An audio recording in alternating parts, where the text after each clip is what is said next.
maybe he's a better athlete, not necessarily more successful. I would say success right up there. But, Nick, what similarities do you see between these two superstars? There's actually, to me, a ton of very obvious similarities. Their most impressive parts of their resume, or near the top of the list, is longevity and ability to stay in their prime as long as anyone in their respective sports ever.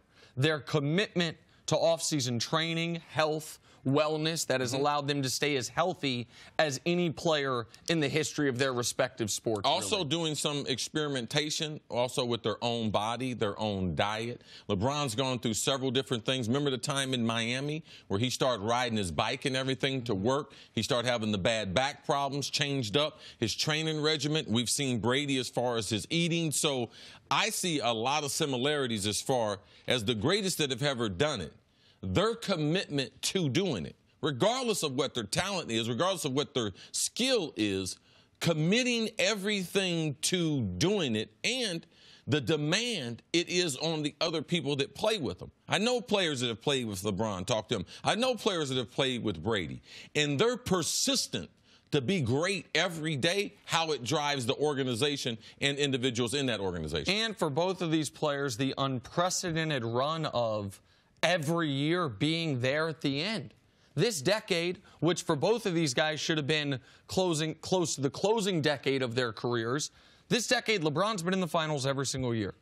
Wow. Tom Brady's been in the Final Four every single year. We don't see that in modern sports. And lastly, for both of these guys, they are both at the top, if not near the top, if not at the top, of the most clutch players their sport's ever seen. Brady with all the fourth-quarter comebacks lapping the field in that regard. Sure. LeBron with more game winners, Game 7 scoring average, closeout game scoring average than any player we've ever seen. Like, both of those guys have had the ability to raise their game in the biggest moments, and that, to me, is what really connects them. I'll throw something else in there. They're two of the smartest athletes with respect to their games. They know their sport as well, if not better, than anyone else that plays, and they continue to know more. Both of these guys, you can ask after a game, you know, take us back, and they'll remember the plays, they'll remember the way they happen, they'll remember the way they see it, almost more so X's and O's wise than any other player, and they want to continue to learn more. Would you say that? In very few instances have I ever seen the best not be almost brilliant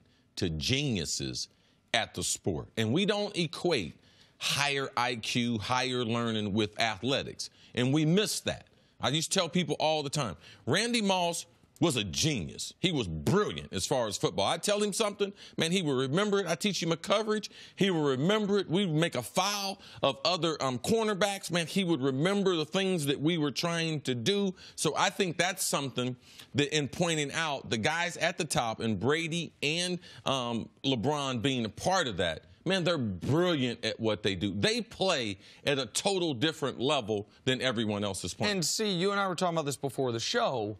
The other thing that they have that not many, if any, athletes in their sports can say is it's the team success and the ability to be there at the end is almost irrespective of the talent around them. And by that, I mean this. You can give Brady a great team. And you see what happens? The 07 Pats, right? Right. Give LeBron a great team. And you see what happens? Win 27 in a row like they did with Miami. But give Brady a team where they got 33 new receivers, where they trade away their number one, where they deal with injuries. And you know what? They're in the Super Bowl. Give LeBron the team he had last year with no Kyrie in Cleveland. Yeah. Guess what? They're in the NBA Finals. Put Brady on a great defensive team, a team that runs the ball. Put him at the end of the game, because that's what he did in the first 3 Super Bowls. He's going to drive you down the field to put you in game winning so you can win before he's ready to be able to dominate those games. So he's basically had 2 Hall of Fame careers doing it 2 different ways, and it speaks to how much he uses his brain to be able to play at that level. The 2 Hall of Fame careers, that's the other thing, is if you chop Tom Brady's career, if Tom Brady's career ended in 2010, he's a first ballot Hall of Famer, right? And if his career started in 2011, he's a first ballot Hall of Famer. If LeBron James's career ended after his 2nd year with the Miami Heat, he's one of the greatest players of all time. Yes. If it began with his 3rd year with the Miami Heat, he's one of the greatest players of all time. In football, you can only say that about a handful of guys. In basketball, you can say it about Kareem. You can say it about Jordan. There's only a couple guys who have stacked a Hall of Fame career on top of a Hall of Fame career. But you'd think, though, that if LeBron did play football, he'd probably be at the top of his game. If Tom Brady played basketball. Okay, well, that's, yeah. It'd be tough for Tom Brady to play basketball. It'd be tough. Let's just end the comparison. Okay. All right.